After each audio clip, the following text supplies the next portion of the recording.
फालतू बनाए बस ना क्यों ठीक है ठीक है ना हाँ लाइव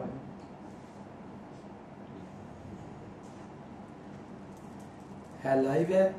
जी सर नीचे वो आना शुरू हो गए हैं आ रहे हैं। हाँ फिर ठीक है लाइव है।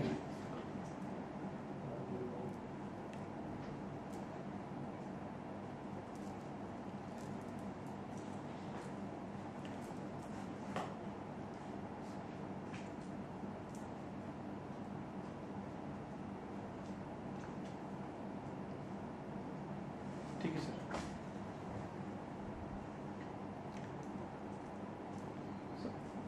अब करेंगे। कर लिया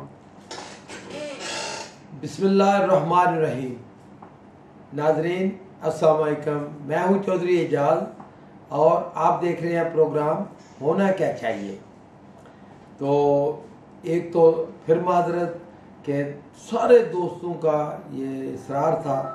कि आप जो है ना इसमें जो ये तात्तल आ जाता है या जो थोड़ी सी इसके अंदर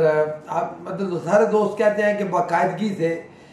ये प्रोग्राम होना क्या चाहिए किया करें। तो बहरहाल मेरी तो यही कोशिश होती है, लेकिन बात कभी कभी जो आगे पीछे भी हो जाता है क्योंकि जैसे आपको पता है क्योंकि मैं सोशल वर्कर हूँ तो मेरी प्रेफरेंस ये होती है कि मैं लोगों के काम आऊँ, लोगों का जो है ना जैसे अस्पतालों में मरीजों के लिए जैसे और बहुत सारे काम, तो उसमें बहुत ज़्यादा मेरा वक्त जो है ना फिर जो है ना थोड़ी सी जो तात्तल आ जाता है। तो इसके अलावा आप यकीन करें कोई वजह नहीं। बहुत सारे लोग ये भी कहते हैं कि ये भी तो है कार खैर है कि आप बड़ी अच्छी इन्फॉर्मेशन देते हैं, वो ये कहते हैं कि होना क्या चाहिए और इससे बड़ा फ़ायदा होता है। तो बहरहाल अपने असल सब्जेक्ट की तरफ आते हैं कि जैसे आजकल जो है ना सबसे अहम मसला जो ओवरसीज़ पाकिस्तानियों का तो आपको पता ही है, कोविड की वजह से जो कुछ हुआ तो अब हालात काफ़ी बेहतर हो गए हैं और आने वाले दिनों में एक हफ्ते तक तकरीबन फ़्लाइट वगैरह का मसला और जो कोरोना वैक्सीनेशन है ख़ासकर उसका मसला भी हल हो जाएगा, क्योंकि सऊदी अरब ने भी और अरब मुबारक भी इस बात पे गवर्नमेंट ऑफ पाकिस्तान के साथ एग्री हो गए हैं कि ओवरसीज़ पाकिस्तानियों को जिन्होंने चैनी वैक्सीनेशन भी कराई हुई है उनको भी जो है ना जाने दिया जाए या ट्रैवल में उनको कोई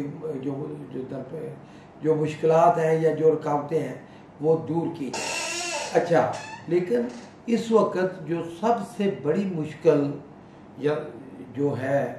या जो आने वाले ख़तरात हैं वो मैं आपके साथ शेयर करना चाहता हूँ और बहुत सारे दोस्तों ने इस पर मुझे व्हाट्सएप भी किए हैं, ईमेल भी आई है। वो ये है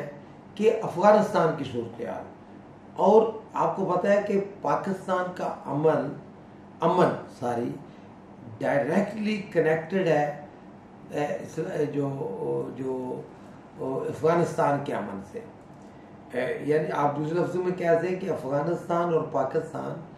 एक दूसरे के लिए आलमोस्ट लाज़िम मलज़ूम है और वो अफ़गानिस्तान जिसको अमेरिकन छोड़ चुके हो। देखें ये अब तारीख़ का हिस्सा है और जब तारीख़ लिखी जाएगी, पढ़ाई जाएगी स्टूडेंट को, तो ये एक अजीब वाक़या होगा कि अमेरिकन ने इतने बौंडे तरीके से अफ़गानिस्तान से भागे हैं और जो उन्होंने जिस तरह पहले रशियन ने किया था सेम उससे भी बुरी तरह। आपको याद होगा कि उस वक्त ज़ियाउल हक थे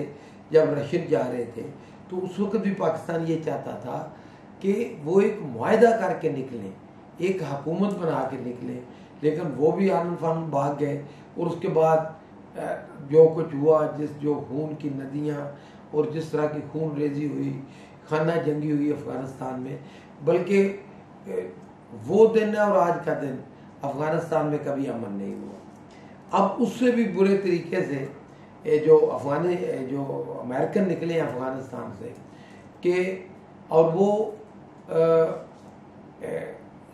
किस बुनियाद पे निकले हैं, ये बड़ी दिलचस्प है, मैं शेयर करना चाहता हूँ। देखिए, सारे अमेरिकन एनालिस्ट या अमेरिकन जो दफाई माहरीन हैं या उनके जर्नल या उनकी एक कैलकुलेशन थी, वो कहते हैं कि अफ़गान आर्मी अब इतनी ताकतवर है, इतनी डिसिप्लिन हो चुकी है कि 2-3 साल वो कुछ भी हो जाए, जो तालिबान है वो कोई ख़तरा नहीं बनेंगे, या कम अज़ कम वो कब्ज़ा नहीं कर सकेंगे हुकूमत को, या हुकूमत को वो जो अशरफ गनी की हुकूमत है उसको बाहर नहीं निकाल पाएंगे। ये उनकी एक कैलकुलेशन थी या जो भी थी। लेकिन नाज़रीन, हुआ इसके बिल्कुल बरअक्स है। अब आपने भी अखबारात में सुना होगा, एक ब्रिटिश जर्नल है, उन्होंने तो अमेरिकन को बहुत ही बुरे तरीके से अमेरिकन पे तनकीद की है। और अब तो अमेरिकन जर्नल खुद ये कह रहे हैं कि 3 महीने तक शायद अफ़गानिस्तान पे तालिबान का कब्ज़ा हो जाए, और कुछ तो कहते हैं कि 3 महीने भी नहीं, शायद उससे भी पहले। तो नाज़रीन, ये जब सूरत बनती जा रही है, तो अब अमेरिकन क्या कर रहे हैं, ये बड़ी दिलचस्प सूरत है। अमेरिकन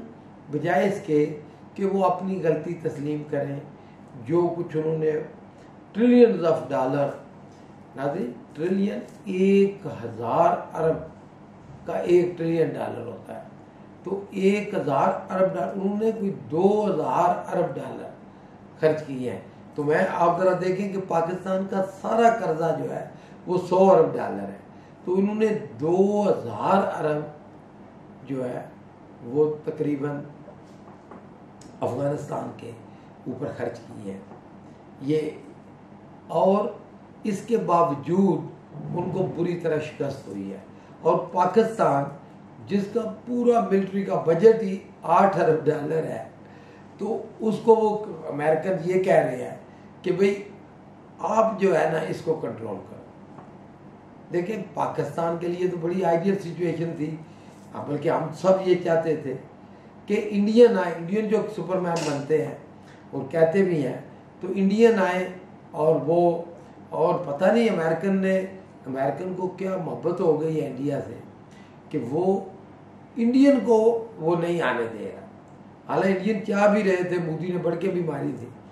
यकीन करें, अगर इंडियन आते तो इंडियन का भी वही हाल होता जो अमेरिकन का हुआ है, जो इससे पहले रशियन का हुआ। क्यों कहते हैं ना कि जो अफ़गानिस्तान है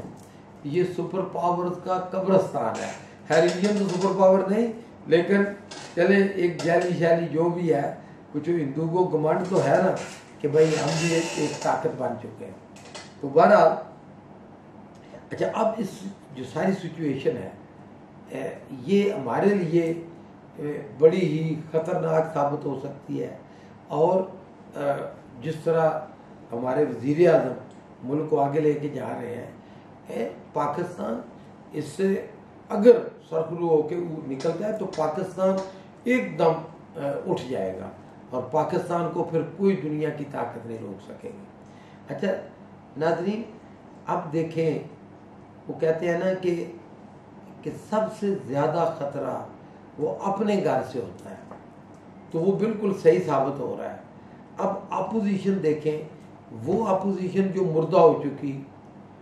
जिसका सारा आपस में जो कुछ पीपल्स पार्टी वालों ने नून के बारे में कहा, जो कुछ नून ने उनके बारे में कहा, मौलाना के बारे में कहा, और जिस बुरी तरह अवाम ने उनको रिजेक्ट किया, और जिस बुरी तरह नून लीग आपस में वो कहते हैं ना कि उनकी आपस में जो नाचाकियाँ हैं, इन सब चीज़ों के बावजूद देखिए वो पाकिस्तान दुश्मनी में या अपने मफाद की खातिर इस हद तक अंधे हो चुके हैं कि वो जो हमारा दुश्मन चाहता है वो अपोजिशन उस एजेंडे को लेके, और आप देखा मौलाना भी ये अपनी दाढ़ी को तेल लगा के और ये सारे अपने वो जो है ना करतूतों को पीछे छोड़ के, तो ये फिर अवाम के सामने और एक नए मंसूबे इन्होंने शुरू कर दिए। मैं मादर चाहता हूँ कि मुझे बड़ी ही इज़्ज़त एहतराम है तमाम, ख़ासकर वो लोग जिन्होंने सुन्नत रसूल रखी होती है, लेकिन रेश मुबारक होती है, लेकिन जो दीन का इस्तेमाल और वो भी मुल्क दुश्मनी में करते हैं, चले सियासत के लिए करें तो वो भी काबिल कबूल है, लेकिन जिस तरह बुरी तरीके से ये कर रहे हैं मज़हब का इस्तेमाल, और वो भी पाकिस्तान दुश्मनी में, तरीके इंसाफ की दुश्मनी में करें तो चलो फिर भी है कि चले जी सियासत है। अच्छा, तो नाज़रीन, अब नून लीग, PPP और ये मौलाना साहब, अब ये PDM जो है, ये अब इंडिया के एजेंडे को, आपने देखा होगा कि पाकिस्तान को इस वक्त डिजिटल वार का सामना है, कि जिसको वो कहते हैं कि 6 जो उसकी जनरेशन वार है। अब आपने देखा होगा कि ट्रेंड चला है इंडिया से कि पाकिस्तान के ऊपर, मैं उर्दू में बात करूं ताकि आपको समझ आए, कि पाकिस्तान के ऊपर पाबंदियां लगाएं, ये एक ट्रेंड चला है इंडिया ने। तो अब आप देखें कि इसकी हमायत कौन कर रहा है, ये PDM वाले, और अमेरिकन के एजेंडे को कौन आगे लेके। अच्छा, अमेरिकन क्या चाहते हैं? अमेरिकन चाहते हैं कि जी पाकिस्तान अड्डे दे उनको, और दूसरे लफ्ज़ों में अमेरिकन ये चाहते हैं कि पाकिस्तान उनकी जंग लड़े। और आपने देखा कि पहले पाकिस्तान ने जब अमेरिकन की जंग लड़ी तो हमने कितना अपना नुकसान किया, हमने तकरीबन 300 अरब डॉलर का अपना नुकसान किया, और 60-70 हज़ार हमारी शहादतें हुई, अफवाज की, अवाम की, हर तरफ दहशतगर्दी थी। इसका सारा क्रेडिट तो पाकिस्तानी अवाम को जाता है, कि पाकिस्तानी अफवाज को जाता है, कि उन्होंने, पाकिस्तानी अवाम ने और अफवाज ने मिल के दहशतगर्दियों को शिकस्त दी, और अब अल्लाह के फजल व करम से पाकिस्तान आगे जा रहा है। और जो अपोजिशन है, अब चूँकि अपोजिशन को कुछ नज़र नहीं आ रहा, अपोजिशन को अब नज़र आ रही है कि वाज़े के शिकस्त, और आने वाले इलेक्शन में ये तकरीबन तय हो चुका है कि लोग इमरान खान के ऊपर एतमाद कर रहे हैं, क्योंकि जिस एतमाद के साथ हमारे वज़ीर आज़म ने पाकिस्तान की नुमाइंदगी की है, और अमेरिकन को 2 टोक बल्कि कहा कि एब्सोल्युटली नो, एब्सोल्युटली, आपको बताएं कि इतना क्लियर नो होता है, जिस तरह पंजाबी में कहें कि चिट्टा जवाब, आप कहें ना जी किसी को कि बिल्कुल चिट्टा जवाब है, तो वो दिया है। तो अब उनको ये हजम नहीं हो रहा, और अब कौन ये कर रहे हैं, अब ये हमारे जो है तो होना ये चाहिए कि सियासत करें,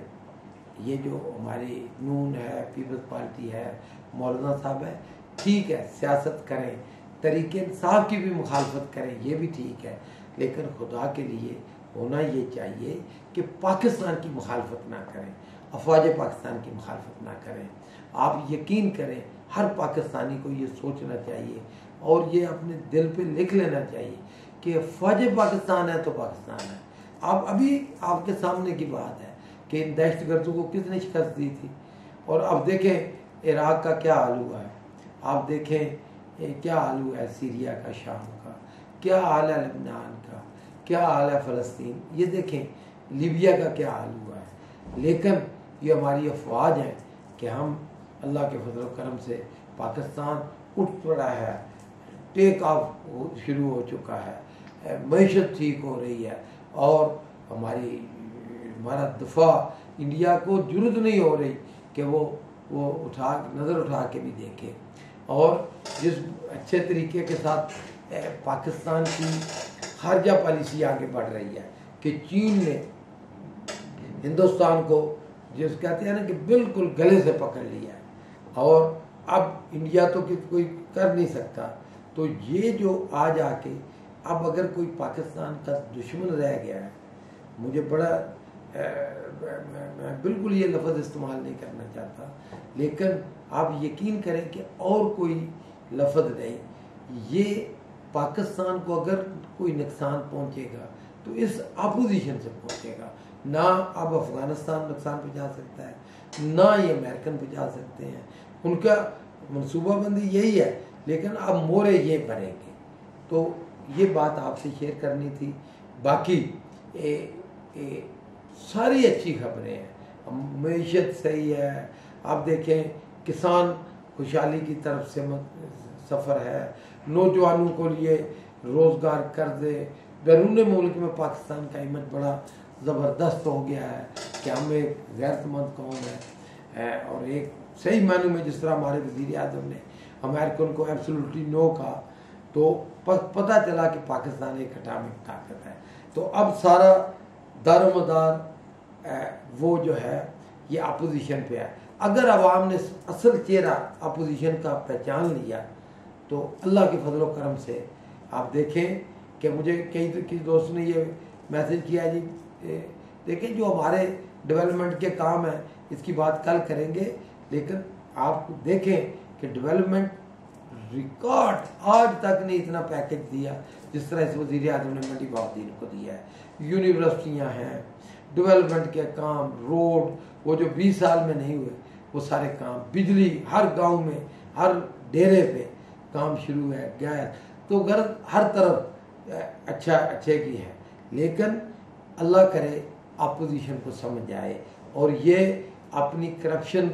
से गुनाहों की माफ़ी मांगे और पाकिस्तान की मुखालफत ना करें, तरीके इंसाफ की करें। बहुत मेहरबानी, बहुत शुक्रिया।